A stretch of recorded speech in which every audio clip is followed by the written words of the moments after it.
Welcome to Blaise the Trail podcast, bringing you authentic and vulnerable stories that will inspire you to breathe fire on this world and become your own hero. Here's your host, Blaise Hunter. Hello, welcome to Blaise the Trail podcast. I'm Blaise Hunter, and I am a fertility expert. No, I don't help people get pregnant. This is a different type of expertise. I actually inspire people to birth confidence, to birth their books and business ideas, dreams, visions, passions, and goals, as well as help them discover peace amongst infertility. After going through my own sets of traumas and tragedies, dealing with a rare disease, and experiencing 3 miscarriages, I decided to take charge of my life and not let life happen to me, but rather become the hero of my own life. I am not barren. I continually birth my purpose every day. So that's why I've created this show, to demonstrate how even though we all experience setbacks and disappointments, we still have a destiny to birth. We just need to blaze the trail and be expecting. This podcast will inspire you to lean into your hardships and allow them to be the vehicle that transports you into becoming the hero of your life, so you can breathe fire on this world. This week's episode is called The Semicolon Effect. And some points we'll cover are, has our society made positive strides in bringing mental health awareness to the forefront? How can we support children and adults going through depression? And how we can bring unity amongst the isolation of COVID during these times. And I have my friend here, Coretta Doctor, to speak on this topic. Coretta Doctor is a professional public speaker, author, disabled U.S. Army veteran, business strategist, and 29-year career woman in the field of government and commercial contracts. Coretta is a master negotiator and business coach. Socially, she is the people whisperer, creating strong business connections and instituting a culture of positive team building in all of her endeavors. Coretta is an active field advocate for the American Foundation for Suicide Prevention. She focuses on positive messages, and her speaking topics are primarily on mental health, social wellness, and personal development and growth.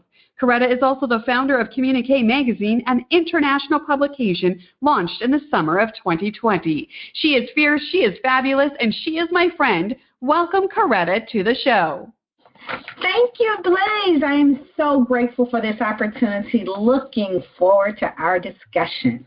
This is amazing. So people don't know, but when I was in the UK, we both spoke in Birmingham, and immediately we had a connection with your team, my family, just instant connecting of hearts and souls. And it's been a year, and wow, here we are speaking on my podcast, and both of us affecting the world in a positive way. And I'm just so honored to have you on. Thank you so much. Thank you for having me. This is fantastic. So yeah, this is a really good topic to have all the time, but especially September is Suicide Prevention Month.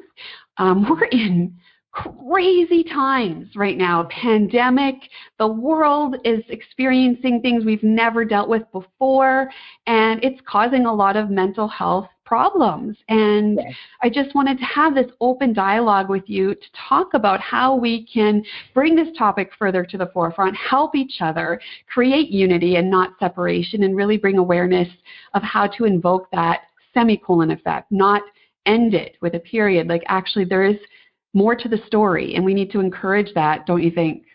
Absolutely. And when we look at any topic, there's always more to the story. I really absolutely love the topic today, the title, The Semicolon Effect, because it automatically allows your brain to think further.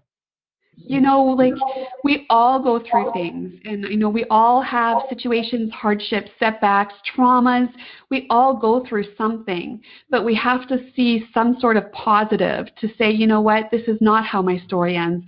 There is light at the end of the tunnel. I can get help. I can get support, and help encourage that, because I think once we get into that isolating, depressive state, it is really hard to see a way out, see the semicolon, don't you think?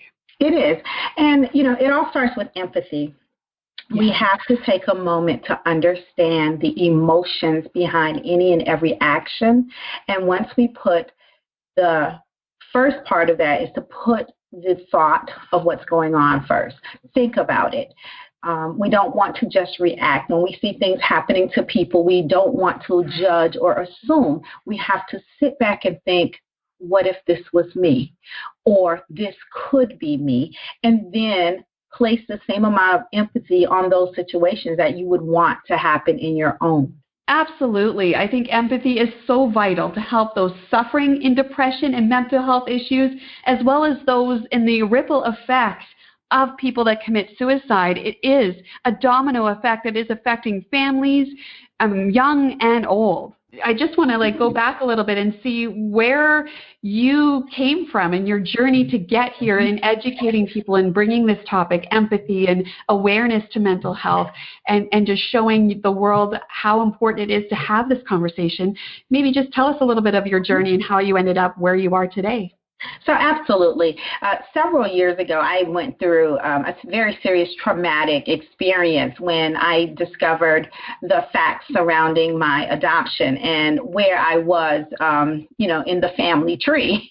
And so shaking that up and falling out of it and not really being clear emotionally, it's tough to adjust your entire world when you find out who your parents are versus understanding who you thought they were, and, just taking a complete shift. And I was 44 years old when that happened to me.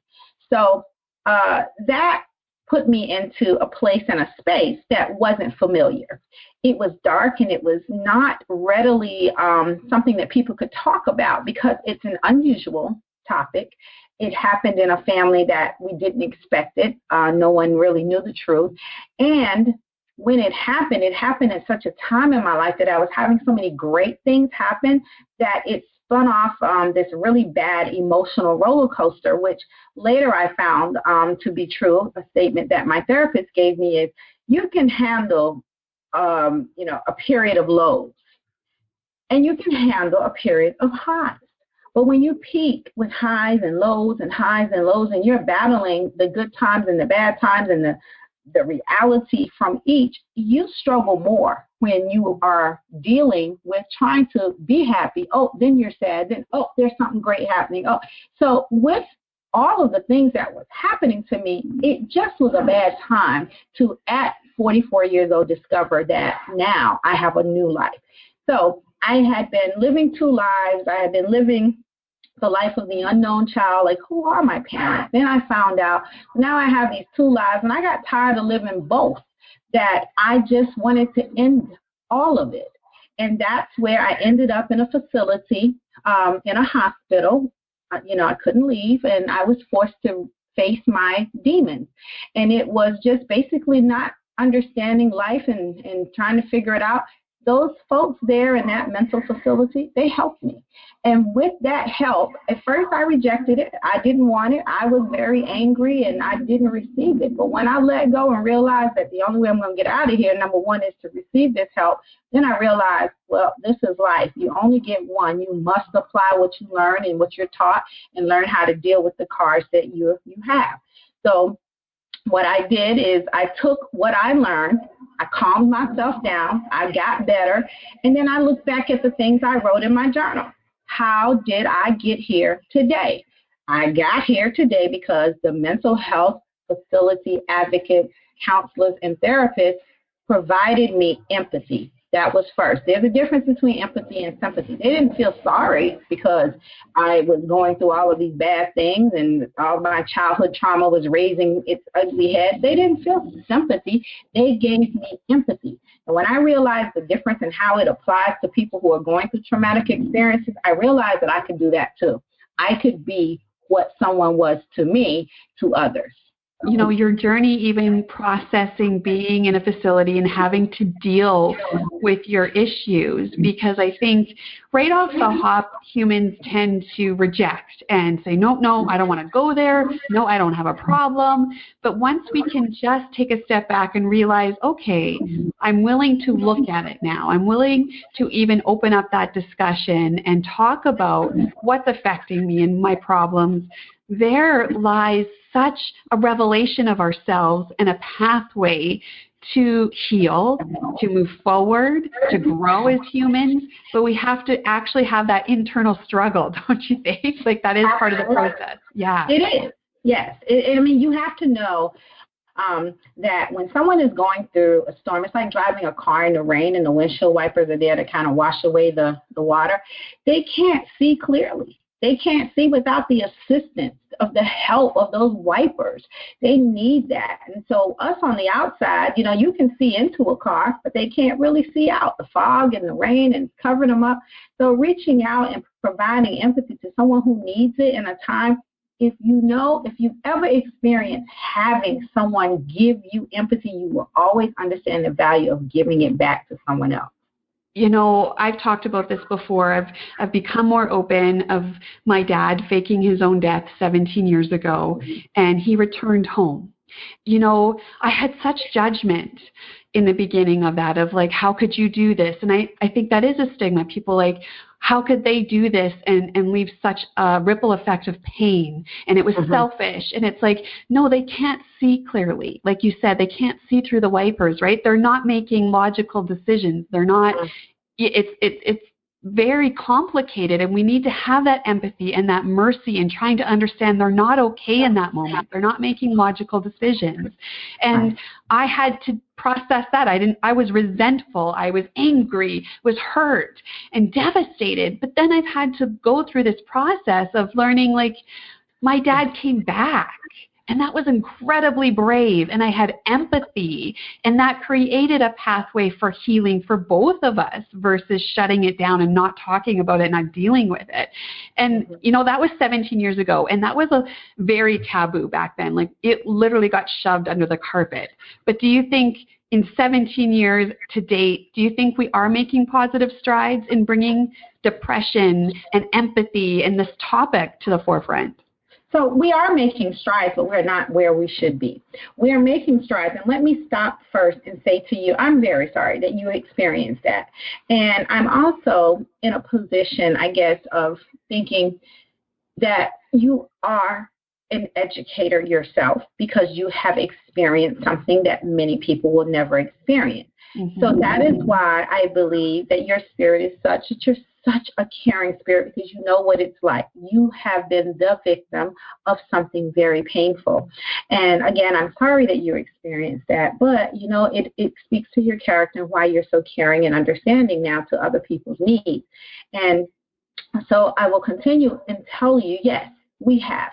Here's what I can say the best that I have seen in bringing this topic forward is the agencies that are pulled together, such as the American Foundation for Suicide Prevention.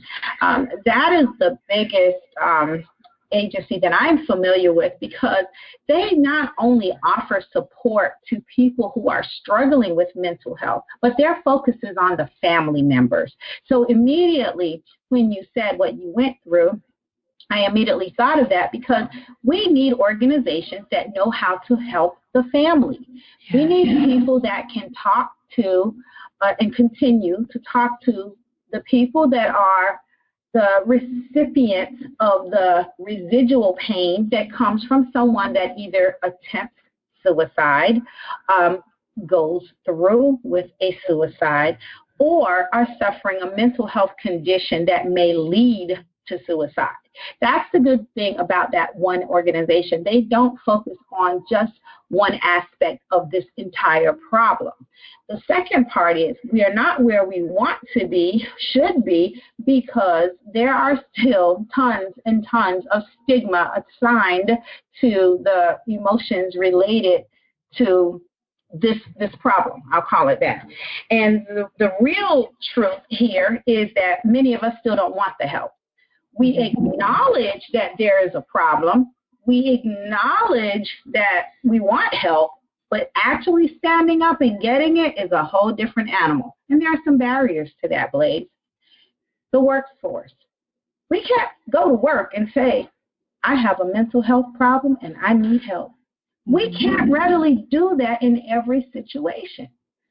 There are some jobs that will immediately remove you, which is rightfully so, out of position if you come forward with that. There is no scale. There is no gray area. It's black or white. So we have to know that there are people who will hold back on getting help because they're in a position that they have to work and they need their money and they're afraid of the repercussions that come with it. Although there are measurements in place to protect people. There's HIPAA, the Health Insurance Privacy Act here in America, that is to protect us. But we don't feel protected when we have to open up and talk about our brain, what's happening in our soul. We don't feel protected. Once we open our mouths and let it out, we feel that we've just opened the window to our soul and everybody can look out. And that's okay. But we don't know it's okay until we see the feedback that comes. We don't know it's okay because we often talk to people who are not equipped to help us. We talk to our neighbors who may not be able to assist, our family members who want to help but don't know how. So I say to people often, it's very, very careful decision when you decide that you're going to go out and get some help. And like we just talked about, help is different now than it was 17 years ago. Be sure that you're getting help from someone that is authorized, approved, ready, willing, and available to give you the help that you require. Not all help is the same. You won't receive it the same. You can't apply one person's help to you. So it's a challenge. It's a challenge for us to say, well, here's the organizations. Why can't they get help? It's a challenge because we got to get people to understand what it is they need. Conversations to be had to even understand what we need, how to articulate that to ourselves, and then learning to communicate that with people in our lives, whether it's family members, your spouse, your friends, your workplace. Like, how do I articulate that? And then educating society as a whole how to accept that, how to navigate that.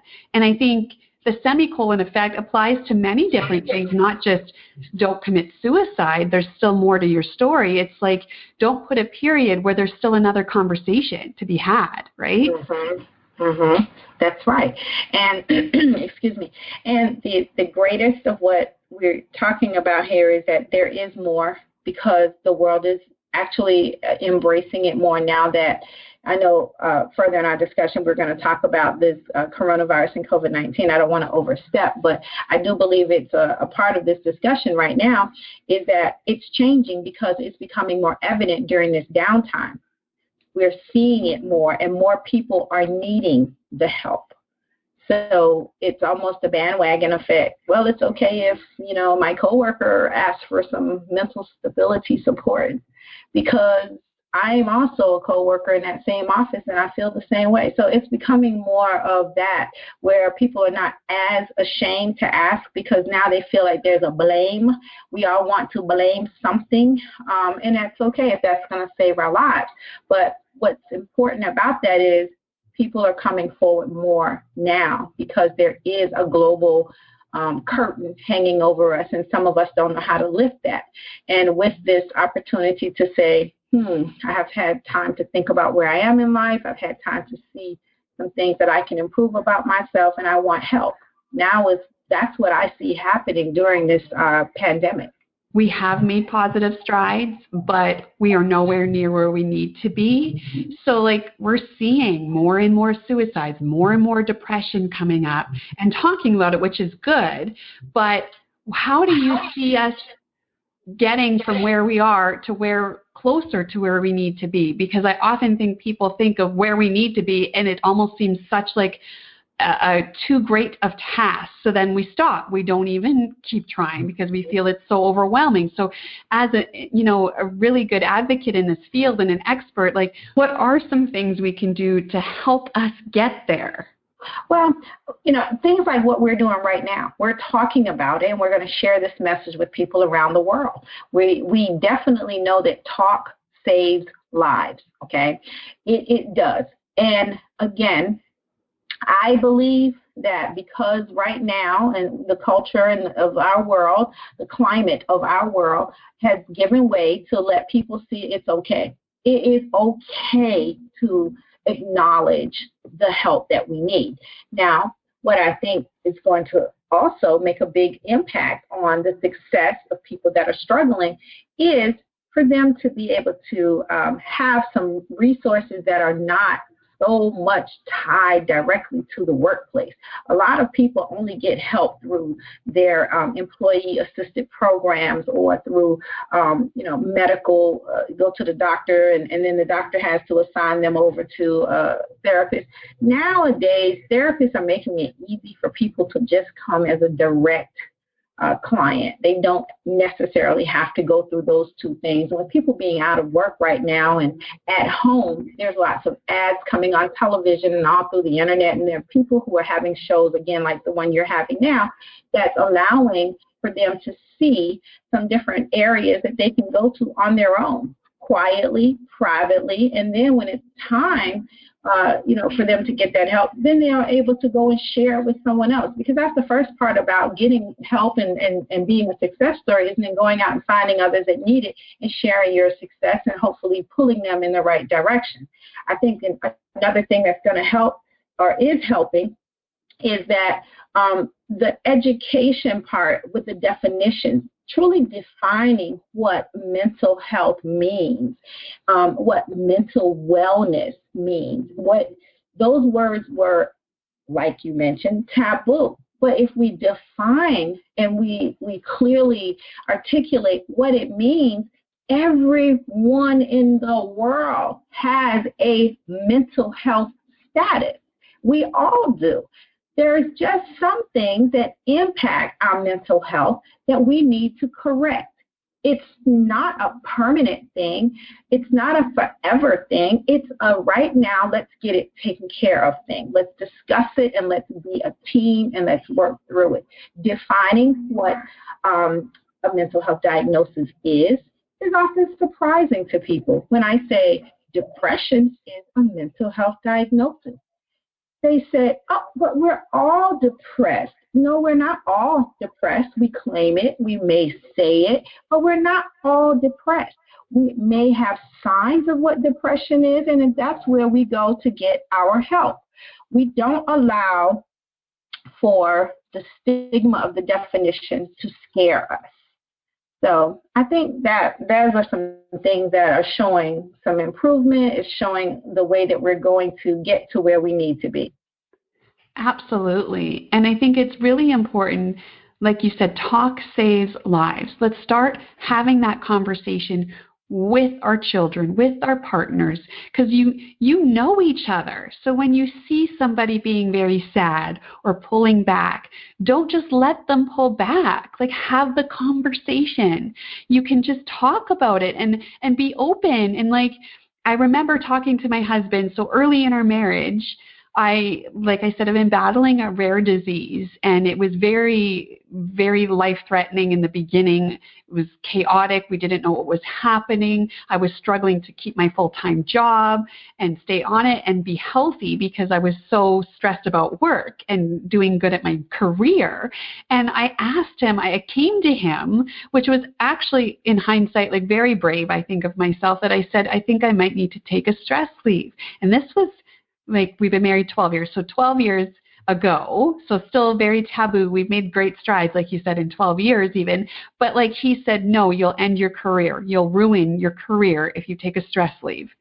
And I didn't. So then I pushed. And then I caused more sickness because I was not getting rest and giving myself healing time. And fast forward even, I think it was about 5 years ago. So 7 years later, he came to me on his own and he looked at me and he just said, I'm sorry that I said that to you. I should have given you that permission to take some time and heal, because we learn so much more about mental health and stress and how that plays on your physical health. He's like, I didn't know enough about stress even 7 years prior to say, hey, maybe you just need to take 6 months and support that. And I'm sorry, it doesn't change it now, but I am sorry. And that was just, the conversation was like, thank you, I needed that, right? Like, I needed that conversation and saying, yeah, I needed that time, but now we can't go back, but I can take a step forward today and say, analyze my mental health. and take a step for that, right? And have someone in your life to support it, or go find the support. Go use the semicolon, right? That's right. Absolutely. And, what I want to say to you is you hit the nail on the head. Having someone that knows you is so important in this journey of mental wellness. Mental health is not, it's not a one person's fight. You definitely have to have someone that has a high regard for your psychological and emotional well-being. You need someone that is going to see when you're not functioning at a satisfactory level. They need to be able to notice the signs. And it all comes back to talking, communicating. When you notice that someone is not being themselves, step in. There is a responsibility that we have in our lives to take a look at the contribution of our family members when we notice the children are not talking and they're not participating, and one of the parents or the spouse may be withdrawn. Talk, because the absence of that communication leaves you clueless, and where they may not be the person to give you the answer, they can certainly give you solutions to resources that can help. A behavioral adjustment is something that we can all see ourselves going through. It's better when we have to go through a more positive behavioral adjustment, when we have someone that understands what we're going through. We do need to have these conversations to support mental health in our family, our circle, our community, especially in these times. People are facing many things, many problems. We are in a worldwide pandemic. We have a serious virus. We have job loss, financial difficulties, pressures, homeschooling, uncertainty, major things happening in every one of our lives. And COVID is causing depression. It's causing mental health issues. And even in my own community, we've had 8 suicides amongst men, from, young people to adults, going on in my own community. And that's just saying one city. We're seeing an uptake in suicides, in depression, and things happening. And how can we promote connection and get connected amongst this isolation? Again, it goes back to your immediate surroundings. It really goes back to many, many things. There are people who truly believe that mental health has a direct correlation to some things as simple as your diet. It's staying healthy, staying organized, staying balanced with your work and professional life, even during the coronavirus. We get stuck in the house. We're doing work from home. We're living from home. We're not getting the exercise that we typically would get just from a matter of getting in the car and driving to an office and back. There's more movement there. So I think some of the things that we can do during this time is to take a very close look at what the structure of our day looks like. We have to ensure that we are not only providing for ourselves, but for our family members as well, a structured day that allows for mental breaks.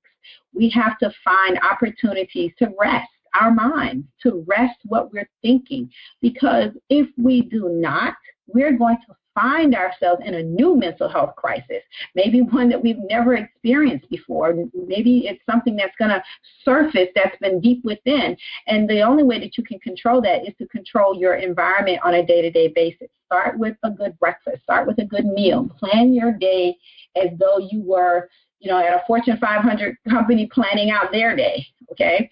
Apply some of the tips and advice that you see coming from the organizations, just like, any other advice you get when a hurricane is coming or some storm. We listen to the news, we listen to the professionals, and we go and we execute. You have to do the same thing for mental health.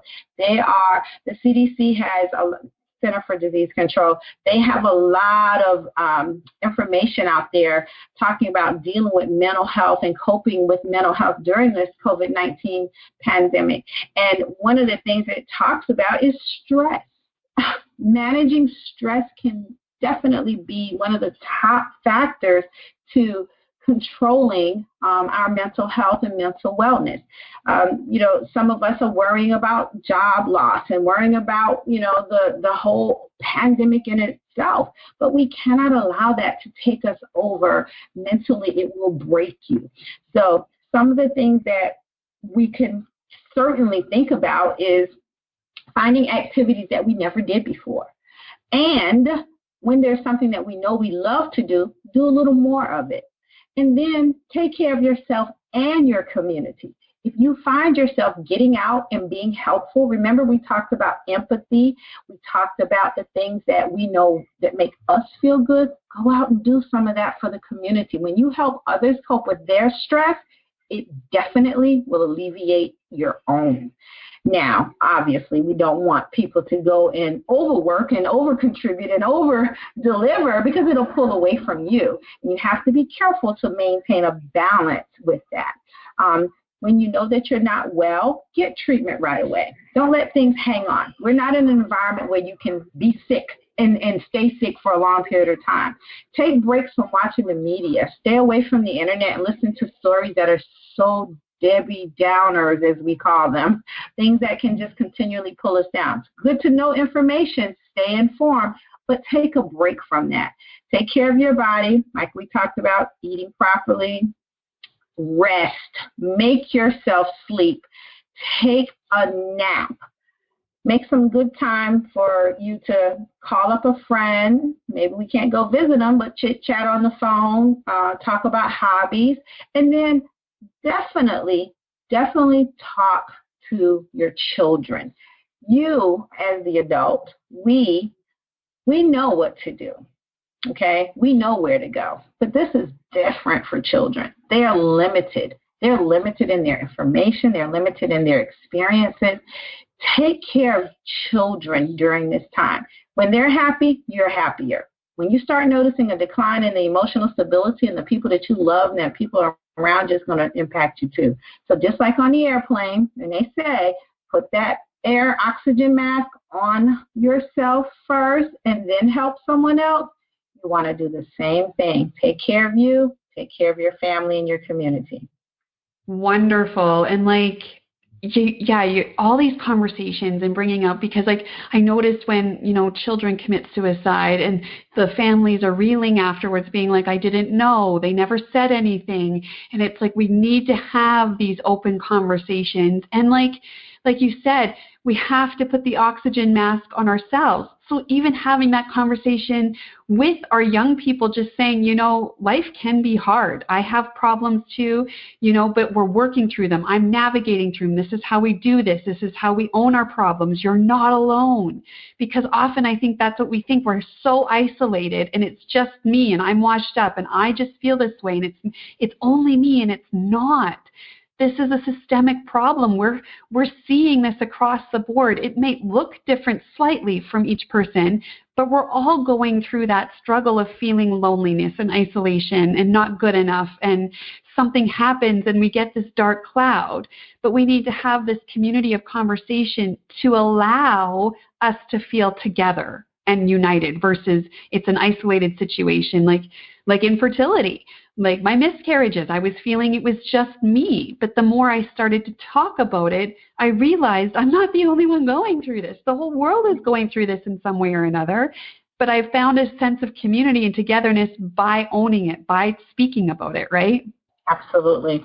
And I think that when you take all of your emotions and you say to yourself, well, this is what I'm going through. Imagine someone without your experience and without your tenacity and your endurance through things. Imagine them going through it. I always do the grandmother question, and I say, what if this was my grandmother? She didn't have the same resources. She didn't have the same organization. She certainly wouldn't have had the support system. What if it was her? How can I translate all of the education, experience, and information that I have to someone who just may not know, right? And that's how I provide a lot of my empathy. When I see someone struggling, I say, now what if that was my grandmother? Okay, because we all love our grandmothers, right? When you learn how to transfer your skills and experience and education to someone who just may not have it, it helps you too. My strength comes from the ability to help others. So coming together during this time, I have found myself speaking on, I took a break, okay? I took a break from talking. I think my last speaking engagement may have been in Birmingham or maybe in Iceland. But I can tell you it's been more than a year. But in the last 30 days, I've spoken on 3 different talk shows or podcasts on this very topic. So it's coming together, not just for the purpose of the group, but for yourself as well. You know, we feel a level of exposure when we are vulnerable and sharing with someone. It's scary to own that side of you. We live in a world of like social media and like everything is the highlight reel and promoting the good stuff and masking it up and showing this perfection side and not being able to show the real and the raw and the ugly because that's, you know, messy. But the moment I started to realize that, like, when I was vulnerable and just showed a little bit, it gave a pathway of safety for the next person to connect with me and let their guard down a little bit. So if you're worried about that or scared, it is scary. And sometimes it's not met with like acceptance, but like the glorious things and connections and people I have encountered and maybe the life you've saved just by being vulnerable yourself that allowed them to share, hey, I'm not feeling so good either. Do a check-in. Like you said, get out of yourself and go be of service. Go check in with somebody and you'll be amazed of the healing component of just getting out of your own fogginess and helping somebody else, right? Yeah, absolutely. I tell you, one great thing that this COVID-19 has done for people who are somewhat, dealing with not maybe necessarily suicide ideation or ideology, or maybe they're not, deepened into their mental wellness or not mental wellness.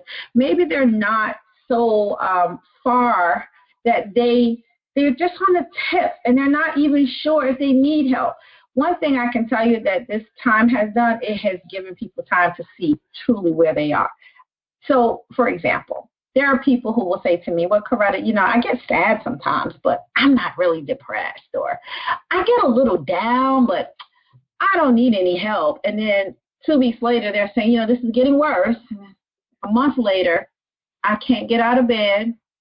6 weeks later, I haven't cleaned my house in a month. And so the progression is there. So we stop them and say, now look, you have all this time on your hand. Now is the time to get yourself some help while things are slow. Don't allow this to compound on you. So take advantage of the time. Talking to someone who doesn't know they need help is just as important as talking to someone who does know. That's a good point, because I know I experienced that. I was severely depressed after the 3rd miscarriage, and I was like, no, I'm okay. But I wasn't okay, because you were like, no, I'm not that. I'm not depressed. I don't want the label of that for some reason. Let's remove the stigma of the label and just allow yourself to be like, hey, I'm not myself, and articulate that to yourself. And first find safety in that, even verbalizing it to yourself. There's safety in that. There's no judgment. It's just you. Allow yourself to say, hey, I don't think I'm okay. Like, I don't think I'm handling this okay. And that's okay to say. That's safe to say. It's not weak. And then allow yourself to find somebody in your circle that you feel safe with, that you can verbalize it to them and allow that connection. And that is the first step. And I think that's what we wanted to talk about a little bit of, like, how do you actually be the change when you feel like it's such a systemic problem and it's everywhere and you're battling it yourself? Like, how can you be the change in your sphere with you? And I think the step, and I think you would agree, is just talk saves lives. And so I'm going to start talking to myself and talking through this and talking to the next person who is close to me that I can trust. And then I'm going to start talking to outside my circle and just expanding that conversation. Do you think? I do think, and it's what they call minding your mind. One of the ways that you can become a change agent is being an example by talking through what you've been through. Sharing information is vital to the success of someone who doesn't know they need help, because they will identify with who you are, not necessarily with the diagnosis. They will identify with what they have heard you go through as the struggle, and perhaps that will lead them to see before they reach the diagnosis stage that they have identified that there is an issue. It's the same exact thing when you read symptoms of a disease. You look at the symptoms and you say, it puts it on your mind. It sparks the conversation that you're going to have with your physician, you're going to have with your therapist, and you're going to see what the next steps are. So being a change agent means standing in the foreshadows of people who may be ready to talk, they may be ready to share, but they're not willing to accept that diagnosis. But you can stand up and tell them all about you. This is where I was.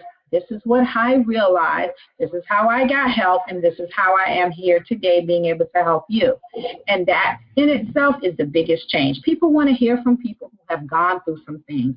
They don't always want to hear from the organizations that have the pamphlets. They don't want to receive the information that looks like a stigma. They don't want the tag of, suffering from depression or, any type of mental health diagnosis. But they'll listen to Blaise, Coretta, and any other human that they can identify with. You ever heard the saying, if someone likes you, they'll like what you do? It's the same thing. If they like you and they relate to you, they will listen and they will apply the lessons that you're teaching them to themselves. And it may well help them see they need help too. Yes, compounding. And I feel like that is the definition of like the depression and the spiraling of one thing happens and then it just triggers so many other thoughts. And it was one thing that became basically a period for your life, and you feel like that's the end, stop, right? And when we're like, okay, my husband made an interesting point one time. He's like, can Blaise do that fix it right now? And I said, no. He's like, well, why not let your future self worry about it? And I'm like, what are you talking about? He's like, can you actually change it today? And I'm like, no, because if you can, then take a step to change it, right? But if you can't actually do anything about this big, massive problem in this very moment, why not let yourself off the hook and say, tomorrow's Blaise could figure that out? And it gives you a semicolon, because it's like, I don't have to figure it out right this minute. I can't change it. So I'm going to let myself off the hook and allow my future self to work out this problem rather than put a period where I could have put a semicolon and extended the story and problem solved and figured a way out.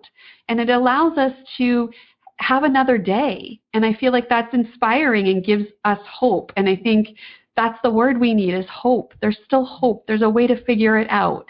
And there's connection. And you're not alone. And you're in this world for a reason. And that's the semicolon, right? That's the semicolon, absolutely. Yes, I love it. And this is just an amazing conversation. And so what all do you do to help people? Like, what are your next steps? I know you've got this magazine, you've got TV shows, where you're really bringing this message to light globally on such a great scale. Like, where can people connect with you and learn more about what you do, and where can they go with you? Sure. So what my goal is from this day forward, I like to say that because every day is a new start to doing something great. But from this moment on and forever, I plan to speak positivity in every situation, in every project, in every piece of who I am that I share with the world is going to be positive. So in my new project, I have started a magazine, Communicate Magazine, and every article is about positivity. Even if the story is hard, even if the story is emotional, painful, at the end, we pull out the story that is rarely seen. We want to hear what good came out of this, what positive showed through all of the pain and the darkness. Tell me what I can see that would be a beacon of light for someone in their darkest moment that have shared the same type situation. So in the month of November, I am seeking all types of information, support, articles, and resources that will be presented in my November issue, where we're focusing on the abuse of opioids and how drugs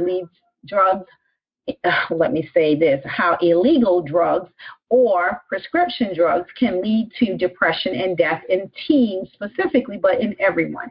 So I'm focusing on anxiety, topics of things that can happen to any and everybody. There's no socioeconomic class of diversion that we can say, well, this is just for them or this is just for them. There's none of that. There's no culture, race, or bias in any way for the things that we're going to be talking about.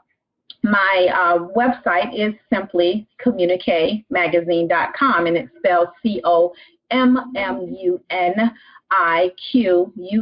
magazine, MAGAZINE.com, Communique Magazine. And that is pretty much where I have decided that everything there will have a positive spin. It will have a message of hope, encouragement, and there will be signs of empathy throughout the messages that we share. I just congratulate you, Blaise, for being such a bright star in such a place that can often look so dark for people. And from the moment that I met you, we connected. I instantly knew that you, not just your message, but you, the person behind the message, was important to me. I felt your energy in the room, and so did everyone else. And we thank you for being that person for us, that one person that someone can look to and say, if she went through it, she got through it, I can too. And that's what I think about when I hear your story and I feel your pain that you've gone through. And future you, I'm so proud of that term that your husband mentioned. I like that. The future you will look back on the today you and congratulate you for doing all that you do. Or just such an inspiration. And I know like the feeling is mutual. We just connected, and your message, and definitely that was even a year ago. And that was the first time I publicly had spoken about my dad. And you were in that room and you were there talking about, talk saves lives. And so I just feel like we were supposed to meet. And it's just an amazing message to say, I can own my story. It is ugly. It is messy in some parts, but that is part of my story. And that is beautiful. And it will be the key to your purpose and unlock somebody else's prison that they're in. And we can all join together and create unity, even amongst our isolation, even amongst our pain. And so I just appreciate you coming on and having this conversation with me. Thank you so much, Coretta, for coming on. Yes, thank you very much for the opportunity. It was a great call. We'll just recap what we talked about today. Talk saves lives. Empathy is the key. There is hope for each and every one of us. We all do have a purpose. Don't put a period where there could be a semicolon in any pocket of your life or somebody else's life. And so that was just the conversation to really, again, bring this topic to light about mental health, suicide prevention, and just creating a culture of conversation and empathy and creating unity amongst mankind. And so thanks so much, Coretta, for coming on. If you want to learn more about my consulting programs, purchase my book, or have me speak at your next event, please visit blaisehunter.com. I do have a free offer for everybody. I have a video on my website on the free offers tab. It's a video, Map Your Life. When we feel lost, when we're driving, what do? We Google Maps that stuff, right? So let's go to the map and find our way back out of anxiety and overwhelm to peace and balance. You can get that video on my website here. And that's it for this week's episode. Challenge yourself to be vulnerable, lean into the difficulties, and have those open conversations so we can rise up as the heroes of our lives and let us breathe fire together. If you've enjoyed this show, please subscribe and support Blaise the Trail podcast. Reviews are always welcome and very much appreciated. Thanks for listening. I'm Blaise Hunter. You've been listening to Blaise the Trail with Blaise Hunter. To learn more about how you can breathe fire and unleash the hero within, or to listen to past episodes, visit blaisehunter.com.